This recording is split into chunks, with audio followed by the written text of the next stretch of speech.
Nangangamoy away na ito. China-challenge ni Anthony Taberna yung opisina ni Risa Hontiveros na maglabas ng pruweba na fake news nga yung hawak niyang dokumento. O ano doon sa mga sinabi niya ang fake news? China-challenge na kayo, Risa Hontiveros, yung opisina mo. Kasama na yung mga tagasunod mo. Kasama na si Laila de Lima, si Chel Jokno, at saka si Lacerda. Sinasabihan ni Katunying, banggitin doon sa mga binanggit niya kung saan yung fake news. Oh, kaya niyo yun? Nami-personal kasi kayo.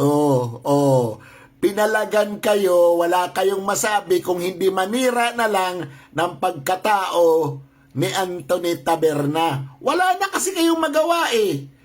Huling-huli na may insertion ang isang Risa Hontiveros na hindi pumirma sa bicameral conference committee report at nagno sa budget.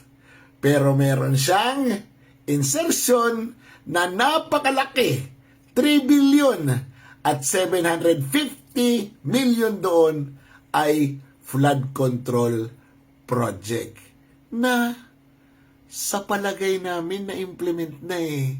Nailabas yung pondo. Ayaw lang aminin dahil nga nabuko. O paano? Hinahanap niyo yung mga loyalista. Hindi kayo sasamahan nun. Kanya-kanya daw muna kayo ngayon. Sayang ang bayot! Oh, bayot, idol mo. Ipagtanggol mo na. The last woman is the man. Ano ba? Ano ba sinabi mo? The last man standing is a woman pala. Bayot kang